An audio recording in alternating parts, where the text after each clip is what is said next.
Bon, ok. Donc bonjour, bonjour à tous. Donc merci d'être présent pour ce webinaire en fait sur la partie licensing. Moi en fait donc je me présente Philippe Arran, je m'occupe de la partie commerciale chez Levolis et Florian Lecoq en fait qui va prendre la suite de cette présentation, va vous présenter en fait ce qu'on peut vous proposer en termes de licence, l'optimisation et un cas concret en fait que l'on a qu'on va vous présenter. Et puis en fait notre offre de service pour avancer dans cette démarche. Alors en fait, en quelques minutes, en 2-3 minutes, vous présenter qui on est, Devolis. Donc Devolis en quelques mots, donc c'est une entité qui a été créée en 2007. Aujourd'hui, on a un petit peu plus de 50 collaborateurs. En termes de stratégie technologique, on est pure player Microsoft, donc on ne fait que du Microsoft et on est triplement certifié Gold Microsoft sur 4 domaines d'application. Donc tout d'abord, en fait, le développement d'applications, qui est un peu le métier d'origine de Devolis. Et puis, en fait, on assure également du projet dans des domaines comme l'intelligence artificielle, comme dans le domaine de la data, toujours autour en fait des produits, des stacks technologiques de Microsoft. Et puis également en fait des projets autour des outils collaboratifs. Donc quand on parle d'outils collaboratifs chez Levolis, c'est toute la galaxie qui se trouve autour de 365. Donc bien évidemment en fait les outils que tout le monde utilise aujourd'hui, qui sont Teams, OneDrive, mais également en fait tous les outils qui permettent de développer de l'application digitale, Power Platform, et puis le SharePoint, et puis des sujets autour du RPA, ce genre de choses. Donc voilà, en fait, en termes d'offres de services, en fait, des projets organisés soit en engagement de résultats, soit en engagement de moyens. Et puis, en fait, depuis 3 ans, on a 2 labs d'innovation, en fait, un lab d'innovation sur la data et un autre lab d'innovation sur l'intelligence artificielle. Et en fait, depuis 3 ans, en fait, on travaille sur la réalisation en fait, d'un chatbot, en fait, qu'on a commencé à commercialiser il y a un petit peu plus d'1 an maintenant, qui s'appelle Jellybot.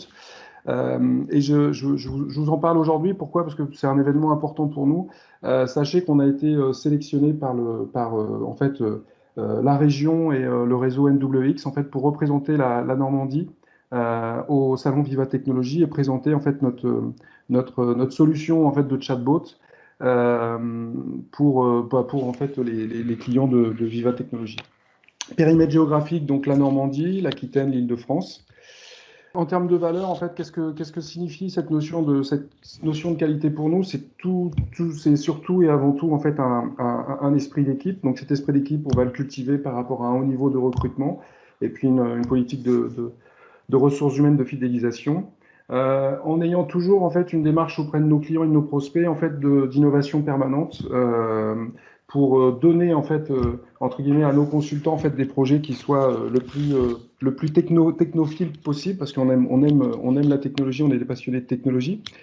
Toujours en fait dans une démarche en fait d'industrialisation de notre centre de service en termes d'engagement de résultats avec en fait des outils qui vont nous permettre de chiffrer de façon très rapide et en toute transparence avec nos clients en fait des projets au forfait.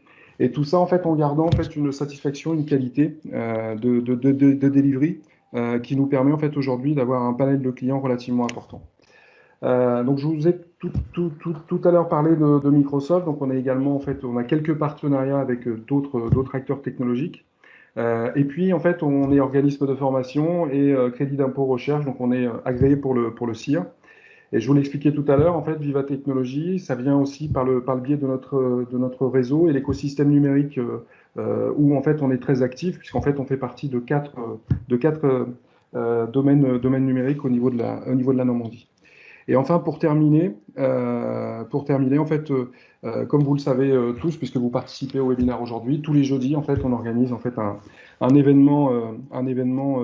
webinaire en fait par rapport à ce genre à un produit en fait sur les technologies Microsoft.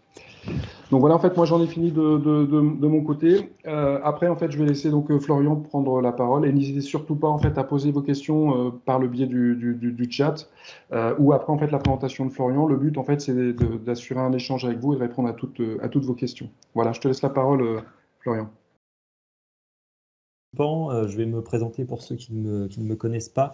Florian Lecoq, ingénieur système infrastructure chez Devolis et notamment responsable de la partie licensing Microsoft pour Devolis.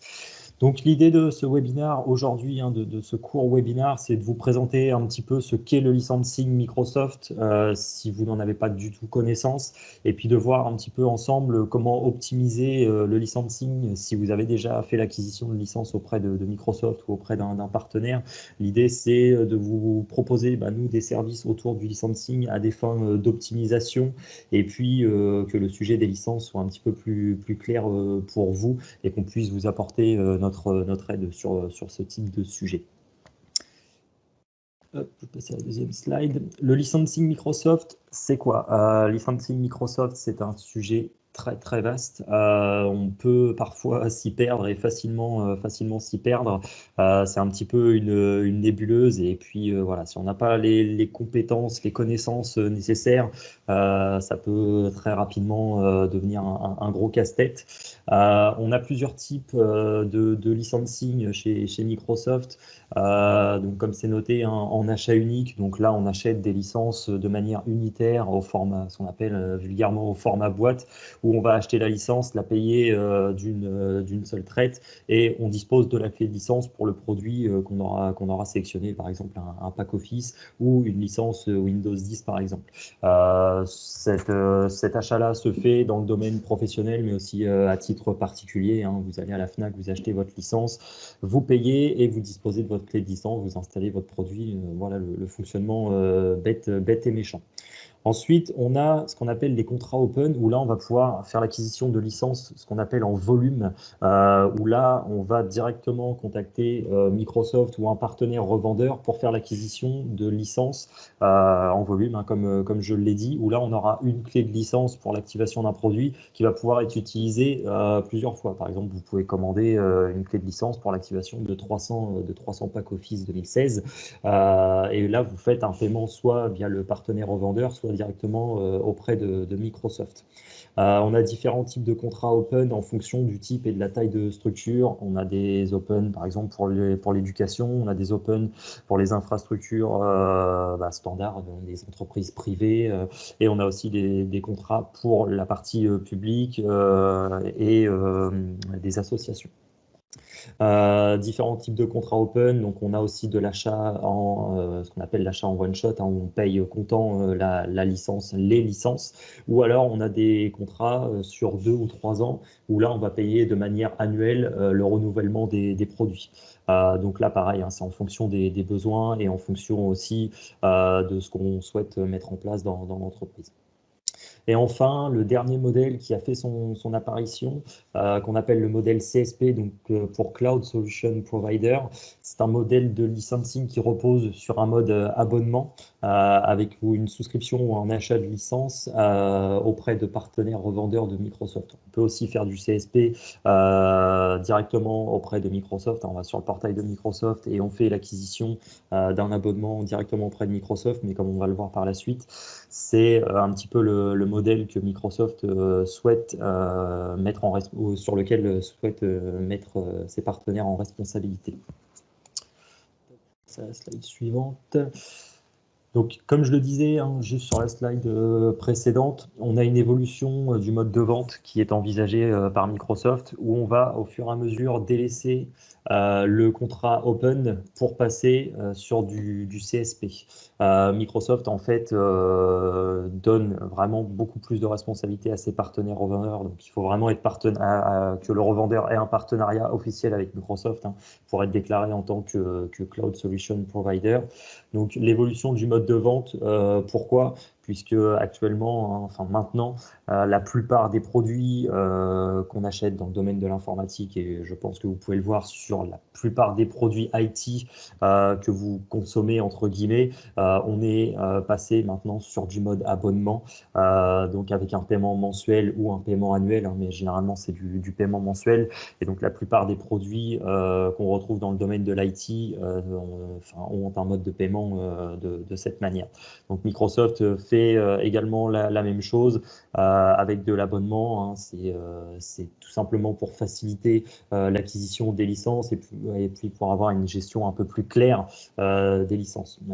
Par exemple, pour les contrats open, on faisait à l'époque l'acquisition de tant de licences, puis on en rajoutait, puis les besoins évoluaient à la hausse ou à la baisse. Donc voilà, ça devenait, enfin, c'est relativement compliqué de gérer les contrats open si on n'a pas d'assistance de la part de la part de Microsoft ou de la part d'un partenaire revendeur. Donc, comme je le disais, Microsoft s'appuie fortement désormais sur ses partenaires pour se décharger tout simplement de la partie gestion de licensing. Ils préfèrent s'atteler à d'autres activités autour du cloud, autour de leurs produits existants. Donc voilà, ils délaissent au fur et à mesure la partie licensing. Et comme je disais, abandon progressif des contrats open. On rentre dans le vif du sujet avec l'étude d'un cas concret. Comment concrètement, nous, Devolis, on peut aider nos clients et potentiellement vous aider à optimiser votre partie licensing dans votre entreprise ou de votre organisation, association ou dans votre école, si vous êtes dans le domaine de l'éducation. On va partir d'un postulat, hein, ce n'est pas un cas concret de client, on est sur du fictif. J'ai pris des données de différents clients qu'on a pu adresser chez Devolis et j'en ai fait un petit mix pour vous faire un exemple relativement parlant. Donc on est dans le cas par exemple d'une PME de 400 personnes qui travaille dans le domaine de l'assurance, hein, je ne citerai pas de nom, avec une situation actuelle. J'ai pris 3 types de populations différentes au sein de l'entreprise, donc des personnels administratifs, des commerciaux et des téléconseillers. Pour la partie personnel administratif, on a 150 personnes, les commerciaux, ça représente 50 personnes et les téléconseillers, 200 personnes. Cette entreprise-là a fait l'acquisition de ses licences Microsoft 365. Donc Microsoft 365, c'est la suite cloud proposée par Microsoft qui englobe énormément de fonctionnalités, le pack office, l'accès à Teams, SharePoint, OneDrive, la messagerie, etc., etc. Donc, on a ces packages-là qui sont proposés par Microsoft, maintenant qui s'appellent de Microsoft 365 et auparavant Office 365. Donc, ça a été mis à jour assez récemment, ça date du milieu de l'année dernière. Donc, on a une transition progressive du nom des packages de licences. Donc, l'entreprise qu'on a là sous les yeux a fait l'acquisition de ces licences auprès d'un partenaire revendeur. Et ce partenaire revendeur a fourni 400 licences Office 365 E3. En fait, l'objectif d'une optimisation de licences pour nous, Devolis, et pour vous accompagner, c'est de faire coller au mieux le package de licence ou la licence à l'unité qui colle le mieux à votre besoin et aux besoins de vos collaborateurs. Donc, par exemple, hein, on voit que les téléconseillers, qui représentent quand même 200 personnes, ils ont uniquement un besoin de messagerie et on leur affecte en fait une licence Office 365 E3. Pour être très clair, une licence Office 365 E3, c'est un package qui contient la plupart des fonctionnalités que peut proposer la suite Microsoft 365, alors que concrètement, ils n'ont besoin que de la messagerie. Donc nous, Devolis, on va passer par là, on va faire notre travail et puis on va optimiser en fait l'affectation des licences comme suit. Donc on était sur un modèle à 400 licences Office 365 E3 et puis j'attire votre attention aussi sur le coût annuel et mensuel du coup des 400 licences Office 365 E3. Et on va faire une transition en fait vers un modèle beaucoup plus pertinent en termes d'association de licences besoins des utilisateurs. Donc on voit par exemple que pour les personnels administratifs, on est passé à 150 licences Microsoft 365 Business Premium. En fait, la petite astuce, c'est que on est en dessous du seuil de 300 licences. En fait, sur la partie licensing Microsoft, on a une frontière, si je puis dire. Au-delà des 300 licences, on va être obligé de passer sur un niveau de licensing Microsoft 365 qu'on appelle Enterprise. Et en deçà de la limite des 300 intéressant. Donc, si vous avez 150 collaborateurs dans votre entreprise, vous pouvez opter sur des plans des plans de licence qu'on appelle business. Donc, on peut faire un énorme travail sur cette partie-là. Donc, les 300 premières licences, vous allez pouvoir implémenter des licences business. Et au-delà des 300 licences, on va être obligé de passer sur de la licence enterprise. Donc ici, on voit qu'on a affecté désormais 150 licences business premium. On a affecté 50 licences business basique et 200 licences Exchange Online. Donc là, ça me permet de vous donner une information, c'est qu'on a effectivement des packages de licences Microsoft 365, mais ça ne nous empêche pas d'acheter en fait des produits de manière unitaire. Donc on va avoir des licences uniquement pour Teams, des licences uniquement pour la partie messagerie avec Exchange Online, ou tout simplement des licences qui englobent uniquement le pack Office si on n'a pas besoin de messagerie, de SharePoint, de Teams, etc. Donc c'est l'avantage, en fait, c'est un petit peu du à la carte, si je puis dire, en fonction de vos besoins.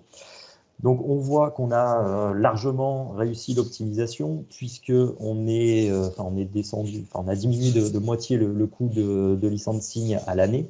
Et en plus de ça, on a ajouté des fonctionnalités supplémentaires, notamment sur la partie personnel administratif, où en fait la suite Microsoft 365 Business Premium propose des fonctionnalités de sécurité un peu plus poussées qu'on n'aurait pas retrouvées dans la licence Office 365 E3. Mais on reste sur le même fonctionnement, il n'y a pas d'impact sur les utilisateurs à faire cette modification de licence, hein, cette transition de licence n'a aucun impact sur les fonctionnalités, l'utilisateur c'est totalement transparent pour lui. En fait, on désaffecte la licence Office 365 E3 et on affecte dans la foulée la licence Microsoft 365 Business Premium, Business Basic ou la licence Exchange Online par exemple. Donc voilà comment on peut optimiser un petit peu les choses. Pour être parlant aussi, là je prends le cas d'un client que j'ai adressé récemment. C'est un client qui avait des licences Office 365 E3 dans son entreprise et qui avait des packs Office obsolètes. On était en Office 2013 et qui en fait n'avait pas fait la transition de ces packs Office 2013 avec le pack Office qui est proposé dans sa licence Office 365 E3. Donc ils étaient sous contrat open pour la partie pack Office. Donc on a totalement sorti ces pack Office là et on a fait en fait bénéficier les utilisateurs de la suite Office qui est incluse directement dans la licence Office 365 E3. Donc en fait le client utilise le maximum des capacités du pack Office, de la suite Office 365 dont il a fait l'acquisition. Donc voilà, il y a toutes ces optimisations-là qui sont possibles. Et l'objectif, c'est vraiment de faire coller, comme je le disais, le niveau de licence avec les besoins réels de vos utilisateurs sans donner plus de fonctionnalités que l'utilisateur ne peut en avoir besoin. Je prends l'exemple concret des téléconseillers qui n'ont un besoin que de messagerie. C'est un petit peu une hérésie de leur proposer en fait le pack Office, Teams, SharePoint, OneDrive, alors qu'ils ne l'utilisent pas du tout. C'est des personnes qui sont toute la journée au téléphone et qui n'ont qu'un besoin de boîte mail. Donc voilà, c'est pas la peine de leur proposer la suite Office qui est incluse dans la licence Office 365. C'est vraiment dépenser de l'argent inutilement. Comment on procède à ça chez Devolis pour vous accompagner et puis optimiser votre licensing? On a une méthode en 3 étapes, 3 semaines, où on va passer par un audit, un plan d'action et enfin la transformation. Donc là vraiment je veux dire le cœur du sujet. Donc l'audit, comment on procède? Tout simplement, on vous demande des informations, hein, les informations dont vous disposez au niveau de vos licences, donc soit vos contrats que vous avez passés avec Microsoft, soit les licences dont vous avez fait l'acquisition auprès d'un partenaire revendeur. Donc en fait, on va un petit peu mettre notre nez dans toutes ces informations-là et on va en sortir un condensé. On va aussi pouvoir se connecter à votre plateforme Microsoft 365 si vous en disposez et faire vraiment un état des lieux de votre licensing. Donc là, l'idée, c'est de dégager le maximum d'informations et ensuite, on va définir un plan d'action. Donc en fonction de ce dont vous disposez comme licence et en fonction des besoins de votre entreprise, comme on a pu le voir dans l'exemple précédent, en termes de type de population, type de travailleurs dans votre entreprise, on va en fait faire coller les bonnes licences aux besoins de votre entreprise. Bien évidemment, comme je disais, hein, le modèle CSP est le modèle désormais poussé par Microsoft, et du coup, bah, c'est le modèle que nous, partenaires revendeurs, on pousse. On va s'orienter vers de la licence en CSP. Par exemple, si vous avez besoin de faire de l'acquisition de nouvelles licences pour vos serveurs, si vous avez des serveurs dans votre entreprise dont l'OS est obsolète, hein, je prends des OS serveurs type Windows Server 2008, on va s'orienter vers l'acquisition de ces licences Windows Server en mode CSP, puisque le mode CSP permet aussi de faire l'acquisition de licences OS et de licences produits Microsoft Server, donc Windows Server, Exchange Server, SharePoint, SQL, etc. Donc, comme je le disais, hein, c'est vraiment le modèle de licensing poussé par Microsoft, et du coup, ça a été récemment ouvert sur les produits Microsoft de type OS et de type serveur. Donc, une fois qu'on a fait ce recoupement entre besoins de votre entreprise ou de votre organisation et correspondance avec les licences, on passe là vraiment à la phase de transformation qui est la fourniture de vos nouvelles licences. Donc, on aura fait un listing des licences avec une validation de vos besoins. On vous fournit les nouvelles licences et on vous accompagne pour l'affectation de ces licences à vos utilisateurs, et puis pour l'affectation de vos licences sur des produits serveurs ou sur les OS si vous avez besoin d'installer des licences sur des machines. Voilà pour cette partie-là. Je vois qu'il y a quelqu'un. Alors, ce qui est à noter, c'est qu'en fait, on a essayé de définir un coût à 499 €. Et l'idée, en fait, c'est d'avoir un engagement de votre part par rapport à cette démarche-là. Donc, financer cette journée, en fait, où en fait, on va faire l'audit, le plan d'action et la transformation. Et derrière, en fait, on met en place ce qu'on appelle un avoir. C'est-à-dire que dès l'instant qu'on vous passez une commande pour une formation ou une journée de prestat ou 2 journées de prestation sur de l'expertise autour en fait, des produits Microsoft, en fait, on déduira ces 499 € sur cette journée ou ces journées d'expertise ou cette formation. Donc, en fait, l'idée, c'est que ça ne vous coûte rien, entre guillemets, mais au moins qu'on ait une forme d'engagement vis-à-vis de vous, avec en fait une commande pour cette journée, quoi, tout simplement. Mais comme l'a montré Florian, en fait, on peut arriver quand même en faisant un audit précis de vos besoins, parce qu'en fait, les besoins évoluent et il y a une transformation qui s'opère vers le cloud et toutes les licences autour du cloud aujourd'hui. Si on fait un audit et on fait un recensement précis des besoins, on peut quand même arriver à des belles baisses en fait, de coûts de licence. L'exemple en fait, de Florian le montre bien. Mais même en fait, si on arrive à optimiser dans votre budget licence 5, 10, 15, 20 cas en fait, à l'année sur vos besoins, c'est autant de gagner pour investir sur du projet ou sur d'autres sujets, tout simplement. Tout à fait. Merci des précisions, Philippe. Je réponds à une question qui va potentiellement être posée. Les licences dont vous avez fait l'acquisition, donc soit au format boîte, soit sous contrat open par le passé, ne seront pas converties en mode CSP. En fait, on ne peut pas faire de translation entre une licence qui a été souscrite en contrat open vers un modèle CSP. Microsoft ne prend pas en charge parce qu'on passe vraiment sur des produits qui ont des attaches cloud entre guillemets. Donc voilà, on ne peut pas faire la transformation de ces licences-là. Donc par exemple, si vous avez fait l'acquisition de 100 Pack Office 2016 il y a quelques années, on ne pourra pas les convertir en mode licensing CSP. Donc voilà, si vous souhaitez laisser de côté votre Pack Office 2016 et le renouveler et passer sur un Pack Office 2019, si vous n'avez pas la software assurance de Microsoft qui permet de faire l'évolution des licences sans surcoût, si vous voulez faire l'acquisition de ces nouvelles licences Office 2019, ne passez pas par un nouvel engagement sur un contrat open, par exemple. Orientez-vous plutôt sur du CSP, qui est le modèle qui va être à l'avenir le modèle unique de licensing chez Microsoft. C'est vraiment dans leur ligne de conduite, c'est comme ça qu'ils orientent les choses.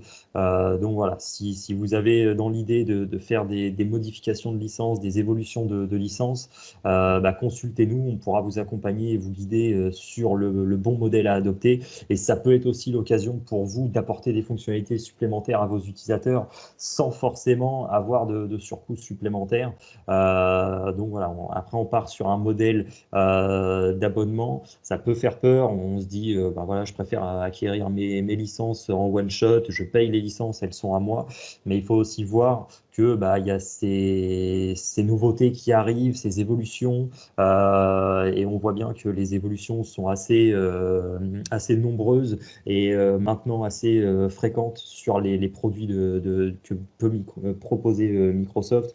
Donc voilà, si on peut passer sur un modèle CSP avec la garantie que les produits sont toujours à jour, avec toutes les nouvelles fonctionnalités à chaque fois sans surcoût, puisque on reste sur le même prix en mode abonnement.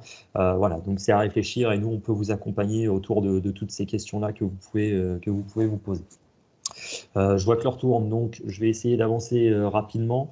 La valeur ajoutée qu'on peut avoir aussi sur les sujets de licensing, je commence bêtement par le second volet, donc l'expertise sur les licences. Donc ça fait un petit peu la transition avec ce que je disais juste avant. Donc nous, on est en capacité, le licensing Microsoft, on le connaît, et puis ça fait pas mal de temps maintenant qu'on travaille sur le licensing Microsoft, qu'on accompagne nos clients sur ces sujets-là.